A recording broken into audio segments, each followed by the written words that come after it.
जी आप मुस्तकिल पाकिस्तान आ गए हैं वापस? क्या हुआ, आप क्यों वापस आ गए हैं मुस्तकिल? जी आप मेरे लिए वो मोबाइल लेके आए हैं? नहीं चाहिए ये महंगा मोबाइल है। आप नहीं महंगा, मैंने आपको आईफोन बोला था, ये नहीं मुझे चाहिए। तो पापा जी मुझे आई मोबाइल से याद आया, मैंने आपको कहा था हैवी बाइक मैंने भी लेनी है।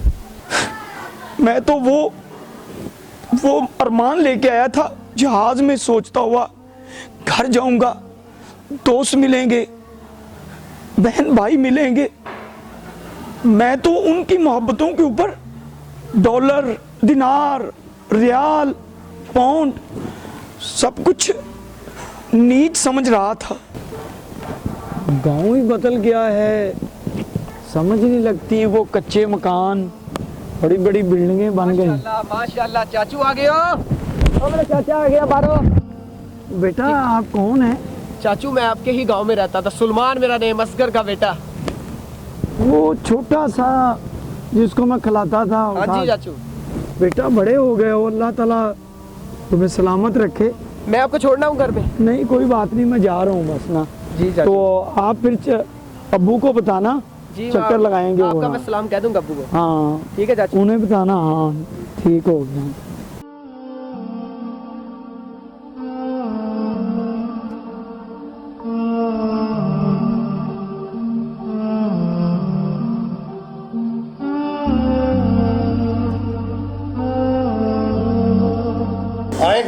आधे घर आ गए। यार आप बता देते, आपको एयरपोर्ट लेने आ जाते, आप अकेले ही आ गए।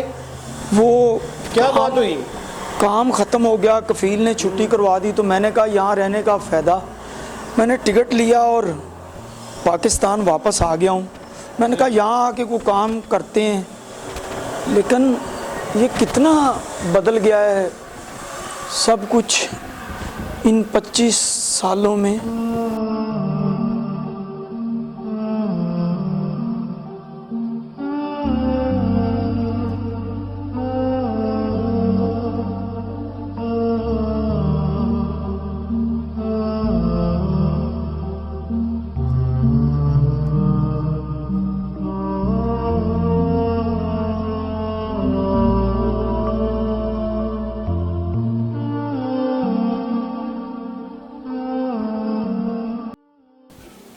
पापा जी ये आपके दोस्त हैं?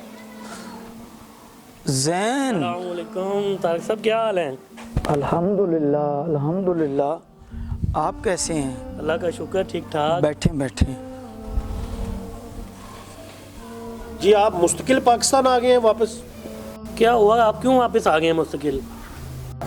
हाँ यार ज़ैन, मैं पक्का ही आ गया हूँ। अब यहाँ को काम करते हैं।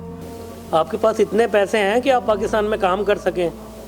वो मेरा रब राज़क है, इंशाल्लाह रिज़्क देगा इंशाल्लाह ताला। जी आप मेरे लिए वो मोबाइल लेके आए हैं? हाँ मैं आपका मोबाइल लेके आया हूँ। अच्छा। शाहरुख बेटा वो बैग में से मोबाइल लेके आना, वो डब्बा पैक है, डब्बे में। हाँ लाओ, यही वाला। हाँ जी जी, ये लें जी। ये मोबाइल तो मैंने नहीं बोला आपको, मैंने आपको आईफोन बोला था। मैंने आईफोन, ये भी महंगा मोबाइल है। ये सस्ते वाला मोबाइल तो पाकिस्तान से भी मिल जाता है, ये नहीं मैंने लेना। ये रखे अपने पास, मुझे नहीं चाहिए ये महंगा मोबाइल है। आप नहीं महंगा, मैंने आपको आईफोन बोला था, ये नहीं मुझे चाहिए। और पापा जी मुझे आई मोबाइल से याद आया, मैंने आपको कहा था हैवी बाइक मैंने भी लेनी है। मैंने तो अपने दोस्तों को भी बताया हुआ कि मेरे पापा आएंगे और मैं उनको हैवी बाइक लेके देंगे मुझे। बेटा वो हैवी बाइक का कर लेते हैं कुछ ना कुछ। पापा जी करना नहीं, मुझे वो लेके दे, काम मैंने तो शुरू अपने होता है ना दोस्तों को ज़ैन, तो बताया इसको हैवी बाइक भी ले देंगे। जी जी ठीक है ना? आपको दिला देते हैं। हुआ। नहीं ला नहीं देते, इनको कहीं मुझे लेके दे।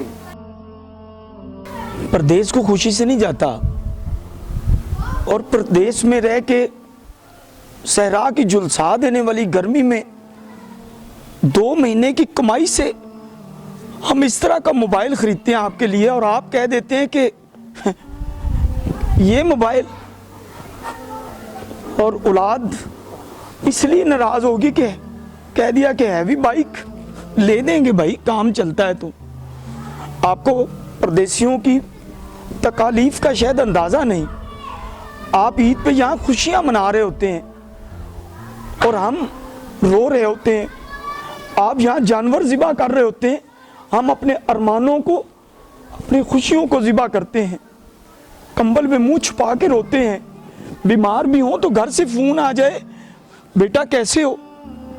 आप अपनी आवाज से साबित नहीं होने देते कि हम बीमार हैं। हम कहते हैं ठीक हैं जी, हम तो बिल्कुल ठीक हैं। आपको अगर हमारी तकालीफ का अंदाजा हो तो आप कभी भी ये बातें ना करें।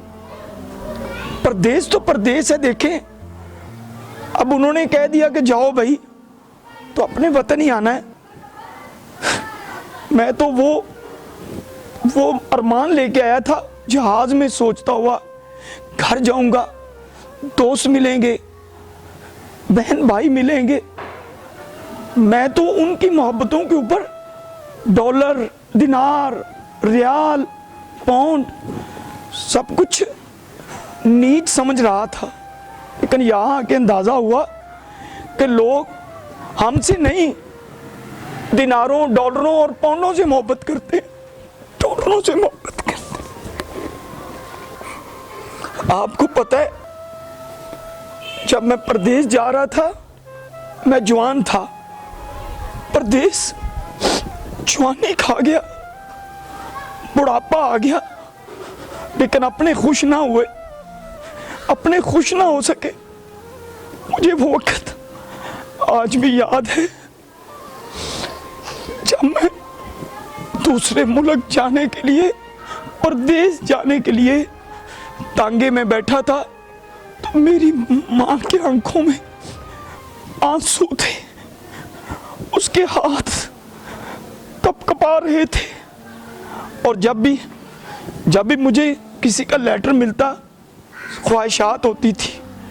माँ पूछती थी, बेटा मुझे कुछ नहीं चाहिए, तुम अपने वतन कब वापस आओगे, तुम्हारे पैसे आ जाते हैं, तुम क्यों नहीं आते। और फिर जब पीछे वतन में घर वाले फरमाइशें पूरी ना होने पर ताने दें, तो फिर परदेसी कहाँ जाएं, क्या करें। काश आपको हमारी वहां की एक दिन की जिंदगी जो है वहां पे आप देख सके। कोई नहीं होता जो पूछे काम पर जा रहे हो तो खाना खाया है, कोई नहीं होता जो ये पूछे बुखार है, दवाई ली है, बीमार हो किसी डॉक्टर को दिखाया है, कोई नहीं होता जो रात को हमारे आंसू पूछ सके। खुदा के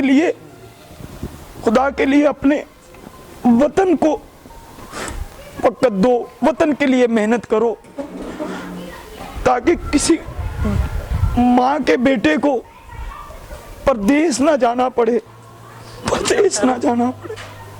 कि आप परदेशियों की मजबूरियां नहीं समझते कि हमारे अपने हमें जब भी फोन करते हैं वो ये नहीं पूछते कि शाम का खाना खाया है कि नहीं खाया। वो कहते हैं वो शादी आ गई है तो जल्दी करो, पैसे भेज दो, फटाफट करो। कहते हैं कभी किसी ने हमसे हमारा हाल ही नहीं पूछा, कभी किसी ने ये गौर ही नहीं किया कि वो परदेश में गया है और शाला परदेसी कोई भी न थी वे, कख जिना तो पारे ताड़ी मार उड़ा ना बाहू, असी आप ही उड्डन हारे।